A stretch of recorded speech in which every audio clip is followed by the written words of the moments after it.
અને જે માણસને પોતાથી સંતોષ નથી થતો, એની પાસે લાખો માણસો હોય તો પણ એ અસંતુષ્ટ જ રહેવાય. બુદ્ધનું એક વાક્ય છે શોભિતભાઈ, કે જગતમાં દુઃખનો જન્મ માનવીની તૃષ્ણામાંથી થયો છે. બહુ જ મોટું વાક્ય, મહામંત્ર. આ જગતમાં જેટલા જેટલા હું ને તમે દુઃખો ભોગવીએ છીએ એની કૂખ તૃષ્ણા છે. તૃષ્ણા ક્ષય, સુખનો આરંભ, અથવા તો સુખ અને દુઃખથી પરની સ્થિતિ. પહેલી વાત, આ બધા સાધુઓના આશ્રમો કેમ શોભે છે? એ બીજા માટે એટલી બધી વ્યવસ્થા કરે, બધું જ કરે, પોતે બિલકુલ સાદગીથી રહે.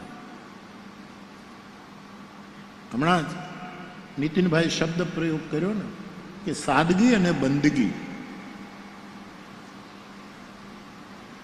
જય સિયારામ.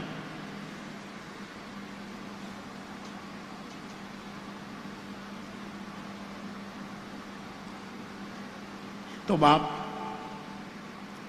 મને જે લાગે છે આ તો આપને બનાવવો છે, એટલે મારે તો કાંઈ બનાવવો જ નથી. આપણે તો ગૃહસ્થાશ્રમ એટલો ફાવી ગયો છે, એટલું કોઠે પડી ગયો છે, એટલું હોરવે છે ગૃહસ્થાશ્રમમાં, એટલું બધું હોરવે છે, એટલે આપણા માટે કાંઈ સવાલ નથી. પણ આપને બનાવવો છે એટલે કહું છું કે ઢોંગથી ન બનાવતા ઢંગથી. અને પહેલો ઢંગ સ્વૈચ્છિક ગરીબી.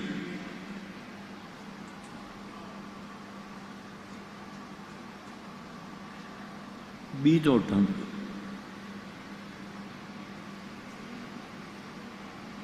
સ્નેહપૂર્વકનો સંયમ. સ્નેહપૂર્વક આશ્રમમાં બેસીને આંખ ફોડી નાખવી, કાનમાં ખીલા નાખી દેવાન, આમ મનને તોડી નાખવું, હળગાવી નાખવું. સ્નેહપૂર્વક ઇન્દ્રિયોની સાથે સમજૂતી એ આશ્રમનો બીજો સંયમ છે, જેને ભગવાન બુદ્ધ સમ્યક આહાર વિહાર કહે. સમ્યક દમન નહીં, ઇન્દ્રિયોની સાથે સમજૂતી.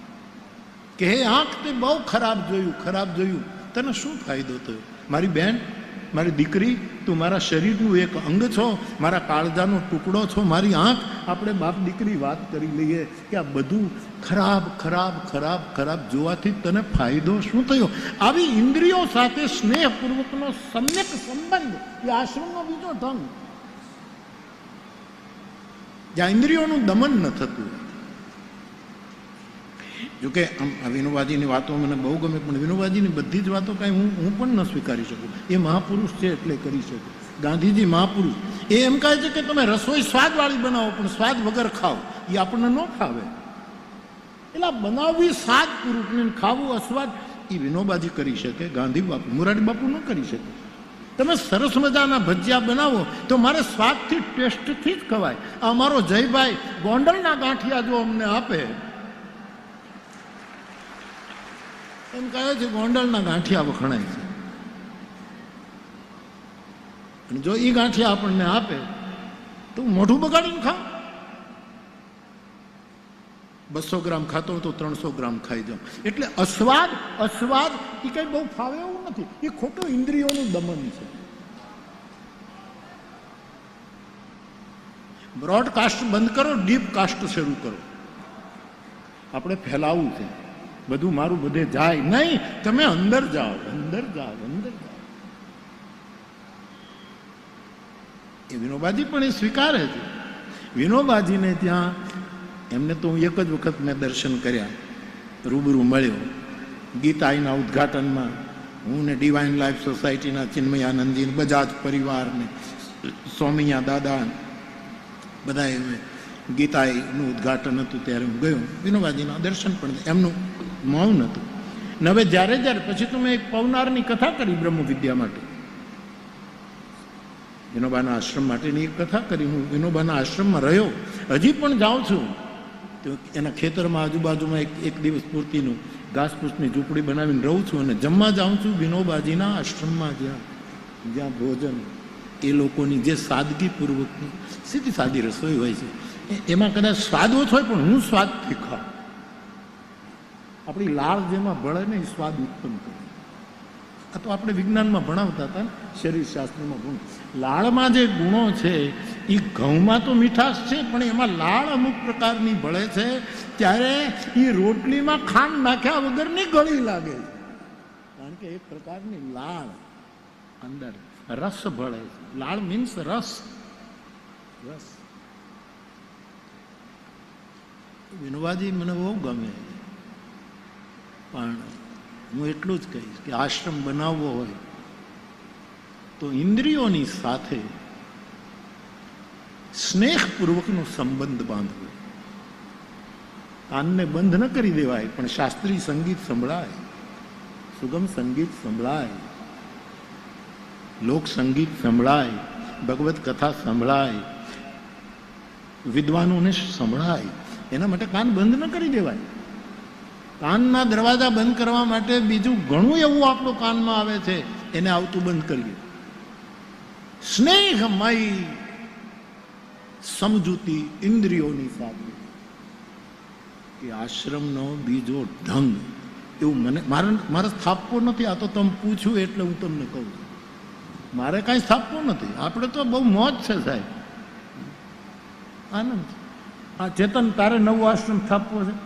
જો મારા મનોરથીને નથી છાપવું, છોકરો ના પાડે એને નથી છાપવું. તમારે કોઈને છાપવો હોય તો હાથ ઊંચો કરે.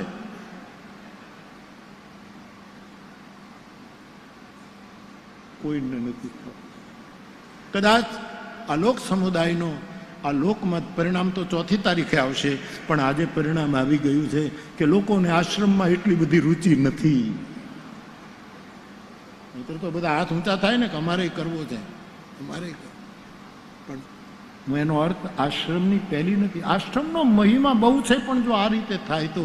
અને અત્યારે વર્તમાન જેટલા આપણા સ્થાનો આશ્રમો છે, આ લોહલંગરી બાપાના સ્થાનની કથા છે. બાપુ મને બહુ ખબર નથી, પણ આમાં જેટલી સંસ્થાઓ બાપુ જોડાયેલી હોય ને આપણી લોહલંગરીની સાથે, એમાં કોઈ આવતા હોય, કોઈ ન આવતા હોય, કોઈને ક્યારેક અણબનાવ હોય, મન દુઃખ હોય, એવા બધાને હું આમંત્રણ આપું છું કે હજી 5 દિવસ બાકી છે, બધા આવીને એક હારે આરતી ઉતારો. અહીંયા આ બધી ભેદની દિવાલો તૂટી જવી જોઈએ. એક જ સ્થાનની કેટલી શાખાઓ હોય છે. એ બધા આવે તો કેવું રૂડું લાગે. સાધુના બાળક તરીકે હું પ્રાર્થના કરું, બધા આવે 2-3 દિવસમાં અને રામાયણજીની આરતી ઉતારે, અને હું તમારા દર્શન કરું. બાપુ ના આવતા હોય એને ફોન કરજો સામેથી. મુરારી બાપુ રાજી થશે. આવો મારા બાપ, આવો. બધા ભેદ, બધી ભૂલોને વિસરી અને આપણે એક ન થઈ શકીએ તો આ લોહલંગરી બાપાને આનાથી વધારે મોટી કોઈ અંજલિ નહીં હોઈ શકે સાહેબ. અન્ન ક્ષેત્ર તો ચાલુ જ છે, વધારે એનો વિસ્તાર થાય આપણે ઈચ્છીએ, મંદિરનું નિર્માણ થાય આપણે ઈચ્છીએ, પણ એક વૈચારિક જો નિર્માણ થાય, એક સેતુ બંધ બને, એની પણ બહુ જ જરૂર છે.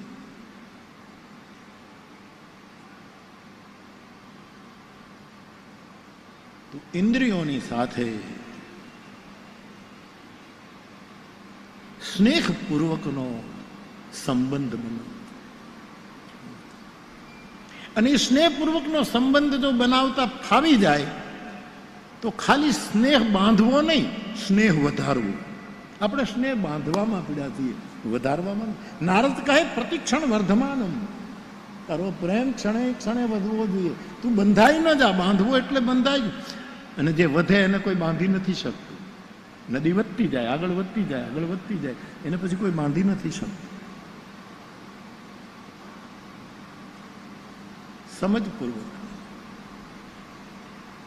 આપણી આંખને સમજાવીએ, કાનને સમજાવીએ. તો વિનોબાજીના આશ્રમમાં હું જાઉં અને પછી મારું ગંગાજળ એ લે ને, મારે ગંગાજળનું બધું લઉં, એટલે મારી રસોઈ પણ એની જે સીધી સાદી રસોઈ બનતી, હું એમ જ કહું કે હું તમારી સાથે જ જમીશ, મારું ખાલી ગંગાજળમાં આપ કરજો. બાકી તમે જે સ્વાદ વગરનું શાક કરતા હો, તમે જે કાંઈ કરતા હો એવું તમે બનાવજો, હું તમારી સાથે. પણ કદાચ ક્યારેક તમે પવનાર બ્રહ્મવિદ્યામાં જાઓ તો જોજો, એના ભોજનાલયમાં 4 સૂત્રો લખ્યા છે. કાલ જાગરણ ઉપનિષદનું સૂત્ર, કાલ જાગરણ. જાગરણ એટલે જીર્ણ કરવું, પચાવવું. જીર્ણ, જેમ આપણા પેટમાં આપણે આખો રોટલો ખાઈ ગયા હોય પણ એ જીર્ણ થતો થતો થતો થતો થતો કેટલો થઈ જાય નાનો. જારણમ એટલે જીર્ણ. પેલું સૂત્ર ત્યાં લખ્યું હતું, કાળ જારણમ. ભૂતકાળનો શોક કાળ જારણમ, કાળ. અને ભવિષ્યની ચિંતા એને પચાવી જવી, એને જીર્ણ કરી જવું. આવી રીતે સ્નેહપૂર્વકનો સંબંધ. કાળ જારણમ અદભુત. હું તમે કરી શકીએ એવા સૂત્રો છે. એક વખત તો 2 દિવસ પવનારમાં રોકાયો અને અત્યારે જેટલા, હવે તો બધા વૃદ્ધ થઈ ગયા છે, ગૌતમભાઈ હજી બધું ચલાવે છે બજાજ, પણ બધી માતાઓ બધી, પણ એ 15 જણાની વચ્ચે હું લગભગ 3 કલાક પ્રશ્નોત્તરીમાં મારું ટેપ થયેલું છે. હું એની સાથે વાતો કરી છું 3 કલાક સુધી. એ આશ્રમ એ મને પૂછતા ગયા, મને પૂછ્યું એવું હું કહેતો ગયો. અને એવા સ્થાનમાં બેસીને ત્યારે આપણે કાંઈ ન, તમે જુઓ સાહેબ, આમાં તમે અત્યારે આ મંડપમાં બેઠા છો તો તમે કાંઈ કરો છો કે એસી કરે છે? તમે કાંઈક કરો છો એટલે ઠંડક મળે છે કે આ એસી કરે? એમ અમુક જગ્યાએ બેસીએ ને ત્યાં આપણે કાંઈ કરતા નથી હોતા. કાં તો સ્થાન અને કાં તો વ્યક્તિ આપણા ઉપર કામ કરતી હોય છે. આ તમે કહેશો કે આ બધા એસી અમે ચલાવી કે આ ઠંડક, અહીંયા બેસી જાઓ એટલે એસી તમને મળશે. વડલાનો છાંયો આપણે ઊભો નથી કરતા, વડલાના છાયામાં આપણે બેસી જવાય શાંતિથી. એટલા માટે બોધિ વૃક્ષનો મહિમા છે, એટલા માટે કબીર વડનો મહિમા છે, એટલા માટે તીર્થરાજ પ્રયાગના અક્ષય વટનો મહિમા, એટલા માટે કૈલાસના શિખર ઉપર રહેલો વિશ્વાસ વટનો મહિમા છે, એટલા માટે નીલગિરી પર્વત ઉપર રહેલા વટવૃક્ષની નીચે બાબા કાગભૂષુંડીજી ગરુડને કથા સંભળાવે એનો મહિમા છે. તો બાપ કાલ જાગરણ જાગરણ, કાળને ક્ષય કરવાનો, ભૂલી જવાનું. કારણ કે આ નહીં કરીએ તો હાથમાં આવેલું વર્તમાન જતું રહે છે, હાથમાં આવેલી ક્ષણો ખલાસ થઈ. હું ફિલ્મની પિક્ચર ગાયા કરું છું, ગીત ગાયા કરું છું. અહીંયા નથી, મારા હોઠે જ ગીત નથી ચડતા, ખબર ને? એના ઉપરથી તમારે નક્કી કરવું જોઈએ કે હું ગાવા માટે ફિલ્મનું ગીત નથી ગાતું, મને હોઠે આવે એટલે ગાવું. બાકી તો ગમે ત્યારે ઘા કરું. નાનપણમાં બહુ ફિલ્મો જોઈ છે, એ સંસ્કારો બહાર નીકળે લાવીને. जो भी है बस यही एक पल है, आगे भी पीछे भी काल जारणम. ઉપનિષદમાંથી વિનોબાએ લીધેલું સૂત્ર. જે કાંઈ છે તે અત્યારે આ પળ.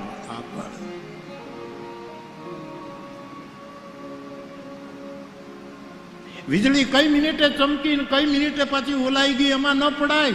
એ ચમકારે મોતી પરોવી લેવાય, પલમાં જીવાય, મોમેન્ટ ક્ષણોમાં જીવી લેવાનું. કાલ જારણમ. બીજું સૂત્ર સ્નેહ સાધનમ. વિનોબાજી કહે કે મેં જીસસ પાસેથી લીધું છે. વિનોબાજીને કોઈએ પૂછ્યું કે જીસસ થવું હોય તો કેમ થવાય? કે દુશ્મનને પ્રેમ કરવા માંડે એટલે તું જીસસ. તું જીસસ, દુશ્મનને પ્રેમ કરવા માંડે, તારા પડોશીને પ્રેમ કરવા માંડે, તારા સ્નેહીને પ્રેમ, 3 જગ્યાએ પ્રેમ કર, તું જીસસ. એવું કીધું છે. સ્નેહ સાધનમ. સ્નેહની સાધના કરવી, સ્નેહને સાધન બનાવવું અને એનો સંબંધ બાંધવો નહીં, વધારવો.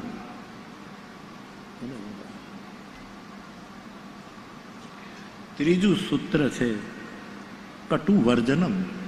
આ કબીરનો ટુકડો છે. કટુક વચન મત બોલ, કબીર કહે. આપણા જીવનમાં આપણે કડવા વાક્યો છોડી ન શકીએ. કટુક વચન એને છોડી દેવા. જ્યાં પ્રસાદ લઈને ત્યારે આપણી આંખોમાં આ ભટકાઈને આપણને પ્રેરણા મળે કે આ સૂત્રો કેવા અદભુત છે. અને ચોથું અને છેલ્લું આસામના સંત માધવદેવ પાસેથી વિનોબાઈ લીધું અને તે છે ગુણ નિવેદનમ. તારા ગુણનું નિવેદન કર. અને 4 એના વિભાગ પાડ્યા આનંદદેવે. બહુ જ મોટા સંત આસામના. વિનોબાજી ઉપર માધવદેવનો બહુ મોટો પ્રભાવ વિનોબા ઉપર, જ્યાં સુધી હું સમજી શક્યો. એમણે મારા ને તમારા 4 ભાગ પાડ્યા. એક તો અધમ, મધ્યમ, ઉત્તમ અને ઉત્તમોત્તમ, 4 ભાગ. પછી માધવદેવ કહે છે કે અધમ એ છે જે બીજાના દોષ જ જોયા કરે. મેં કેટલી એટલે કે બહુ સંખ્યામાં નહીં પણ એવી ઘણી સાસુઓ જોઈ છે, કારણ કે બધા મારા પારેવા ને આમ તો કથાના ફ્લાવર્સ એટલે મારે એને વહુના વાંક જ કાઢ્યા છે આખી જિંદગી. અને એના કરતા બમણી એવી વહુઓને પણ મેં મારી પાસે એને એની સાસુઓના વાંક જ કાઢ્યા. કોઈ દિવસ ગુણ નિવેદન કરો ના, કોઈ દિવસ ગુણ નિવેદન કરો. આની આ ભૂલ છે ને આની આ ભૂલ છે ને, રાત દિવસ બહુ પોતાની સાસુની ભૂલ જ કાઢે. આમાંથી બહાર આવીએ બાપ. કથાનું બીજ 9 દિવસ હું વાવવા આવ્યો છું. લોહલંગરી બાપાનું વાદળ ચડ્યું છે કરુણાનું, અને એ બીજને હવે પોટડા આપવા માટે તમારે તમારી ભૂમિકા હરખી કરવી પડશે. અને ભૂમિકા એટલે ગુણ નિવેદનમ. એકબીજાનો વાંક કાઢવાનું ક્યારે બંધ કરશું?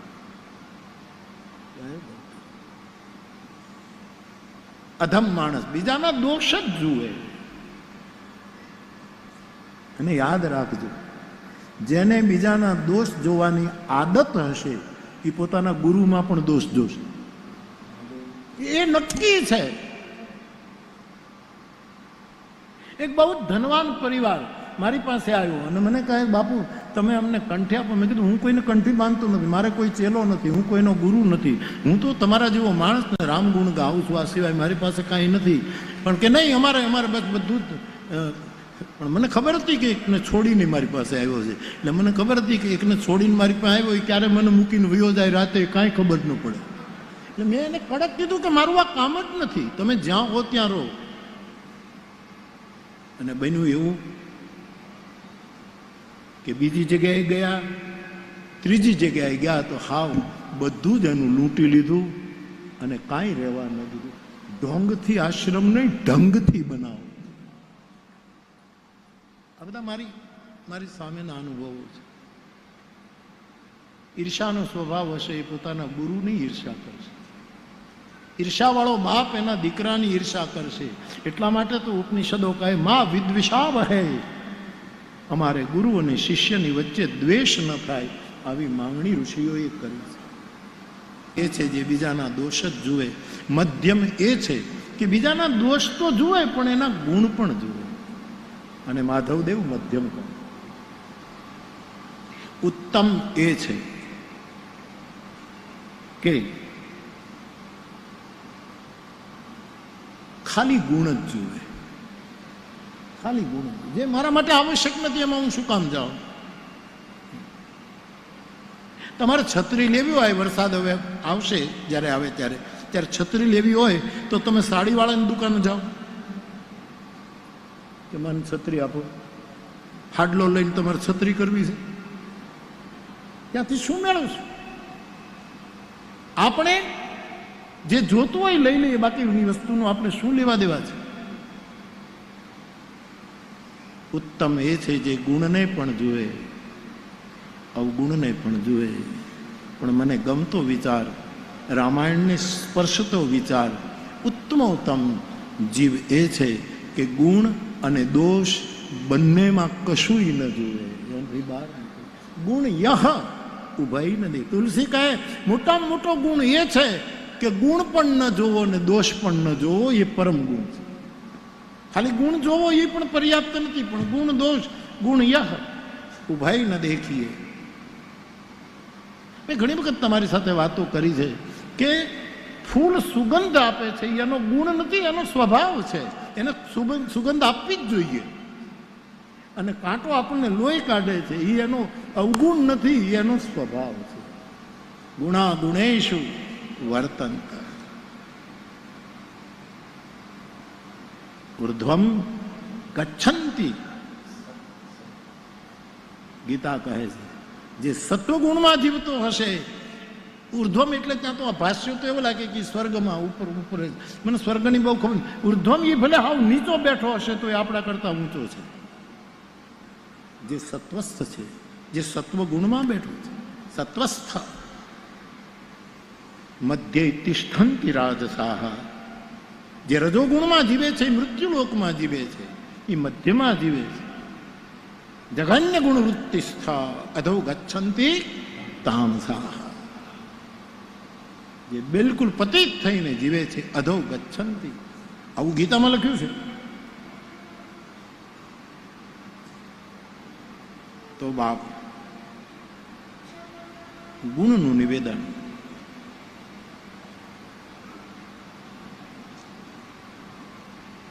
તો નવો આશ્રમ બાંધવો હોય તો પહેલું સ્વૈચ્છિક ગરીબી, અપરિગ્રહ. બહુ વિચારોનો સંગ્રહ ન કરવો કે મારે વિચારો ભેગા કરીને તોડી નાખે એવો પ્રવચનો નાખવું છે. અમારે કથાકારો માટે આટલા વિચારો અહીંથી લઈ લઉં, અહીંથી લઈ લઉં, એવી કથા કરવી છે કે બધાને બેવડો વાળી દેવો છે, એવું કરી નાખવું છે. વિચારોનો પણ પરિગ્રહ બહુ સારો નથી. અને તેથી જ મારા દેશની સાધન પદ્ધતિ એક શબ્દ આપ્યો, નિર્વિચાર અવસ્થા. એમાં બહુ જ મોટું કામ અને અનુભવ કરી ગયા જગતગુરુ શંકરાચાર્ય. અહમ નિર્વિકલ્પો નિરાકાર વિભુર્વ્યાપ્ત સર્વત્ર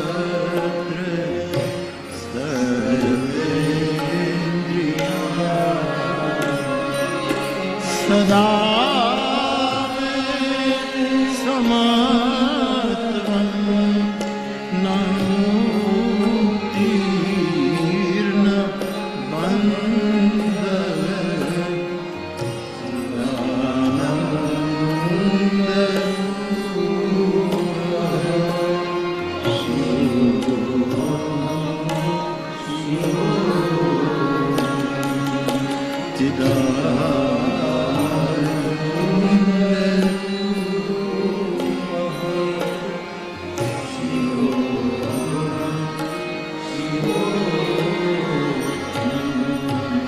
ઢંગથી રચાયેલા આશ્રમનું ત્રીજો ઢંગ. સ્પર્ધાથી આશ્રમ ન બનાવવો, શ્રદ્ધાથી બનાવવો. ફલાણા આવો આશ્રમ બનાવ્યો તો હું 5 એકર વાળી લઉં, હું એના કરતા એમાં નહીં તો પછી સાધના ક્યારે થશે, ભજન ક્યારે થશે? સાધુની મારી વ્યાખ્યા નીતિનભાઈ માર્ક કર્યું કે મને સાધુ શબ્દ અત્યંત પ્રિય છે. મને સાધુડા પ્રિય છે. હું સાધુ શબ્દને પ્રેમ કરું છું નહીં. જ્યાં જ્યાં સાધુ શબ્દ આવે છે, સાધુ શું છે? મેં અનેક વાર કહ્યું કે કોઈ પણ વર્ણમાંથી માણસ સાધુ થઈ શકે. કોઈ પણ વર્ણમાં. કબીર સાહેબ ક્યાંથી સાધુ થયા? નાનક સાહેબ ક્યાંથી સાધુ થયા? મીરાબાઈ ક્યાંથી સાધુ થઈ? કોઈ પણ વર્ણમાંથી સાધુ થઈ શકાય. પણ સાધુ થયા પછી આપણામાં કોઈ વર્ણ ન હોવો જોઈએ. બધા જ વર્ણથી બહાર થઈ ગયા. આ સાધુનું લક્ષણ છે. સાધુને કોઈ વર્ણ હોય? એને બધા જ વર્ણોની સેવા કરવાની. એ બ્રાહ્મણને પગે લાગે, ક્ષત્રિયોને આનંદ આપે, વૈશ્વને પણ બિરદાવે કે સમાજનું પોષણ કરો, અને બધાની સાથે સેવકાઈથી વર્તે. કોઈ પણ વર્ણમાંથી સાધુ થઈ શકાય. પણ સાધુ થયા પછી વર્ણ એટલે ગંગા સતી કહે છે.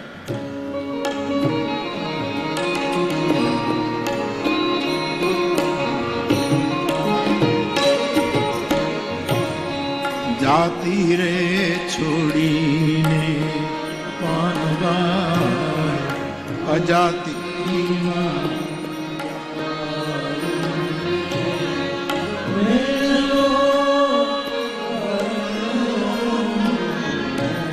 કાળ મેલવો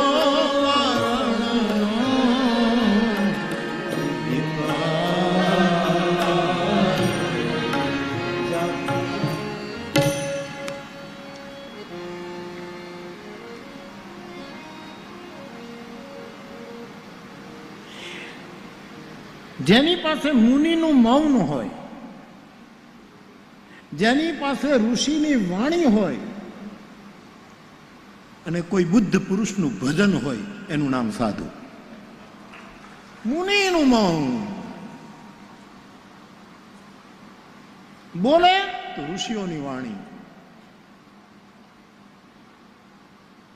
અને એકલો એકલો બેઠો હોય તો એમ લાગે કે કોઈક બીજો બુદ્ધ આવી ગયો છે. આવું ભજન. કોઈ પણ વર્ણમાંથી સાધુ થઈ શકાય ચોક્કસ, પણ સાધુ થયા પછી 18 વર્ણની સેવા કરવી જોઈએ. અને તેથી રાજકોટમાં મારી વ્યાસપીઠને લાભ મળ્યો. અમે 18 વર્ણની કથા કરી. સમઃ સર્વેષુ ભૂતેષુ મદભક્તિમ લભતે પરામ, સર્વભૂત હિતે રતા, એ ટુકડો હતો એ કથાનો મુખ્ય લોગો. સર્વભૂત હિતે રતા. તો આશ્રમનો ત્રીજો ઢંગ મારી દ્રષ્ટિએ, મારે બનાવવો નથી, એ તમને પાકું કહું. આ પૂછ્યું છે એટલે કહું છું, એટલે કહું છું. અને હું મળવા માંગુ છું આ નવ આશ્રમ બનાવનાર યુવકને મળવાનું. આવજો, મળશું, આપણે વાત કરશું. સ્પર્ધા માટે આશ્રમ ન હોય, શ્રદ્ધા માટે. આશ્રમમાં બેસીને આપણે સ્પર્ધા કરશું તો આપણામાં કોણ શ્રદ્ધા રાખશે? કોણ શ્રદ્ધા? ચોથું કહું, આ 5 ઢંગ પૂરા કરી દઉં ને. ચોથો ઢંગ કહું, આશ્રમમાં કોઈ વસ્તુ વેચાવી ન જોઈએ, વહેંચાવી જોઈએ. હા, તમે કોઈ પુસ્તક લોકોના કલ્યાણ માટે આપો, કોઈ સારી ચીજ ઉત્પન્ન કરો, તો આજના કાળ પ્રમાણે હું મના ન કરું કે કિફાયતી ભાવે, પણ આપણો હેતુ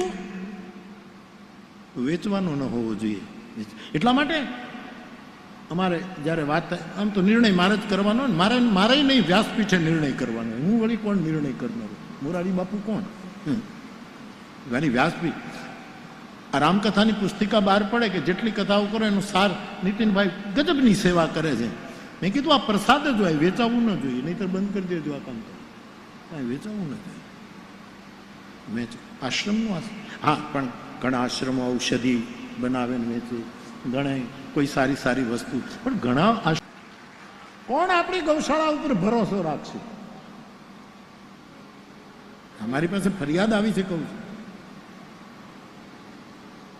સાધુ તો ગાયોનું દાન કરે. એટલે કોઈ પણ વસ્તુ વેચાવી ન જોઈએ, વહેંચાવી જોઈએ. એ આશ્રમનો ચોથો ઢંગ છે મારી દ્રષ્ટિએ.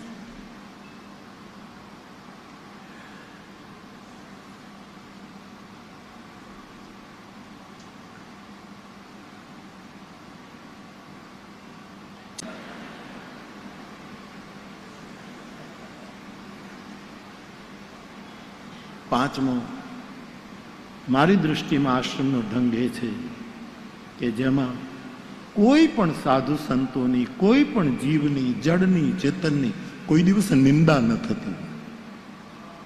કોઈની નિંદા, કોઈનો અપયશ ન ગવાતો. આવ્યા છો, રોટલો ખાઓ, આરામ કરો હોય તો આરામ કરો, અને તમારા જે ઈષ્ટદેવ હોય એનું ભજન કરવું હોય તો ભજન કરો, ધ્યાન કરવું હોય તો ધ્યાન કરો, યોગા કરવા હોય તો યોગા કરો, નાહવું હોય તો નાહી લો, નાહ્યા વગર હોઈ જવું હોય તો હોઈ જાઓ, જે કરવું હોય કરો, પણ કોઈની નિંદા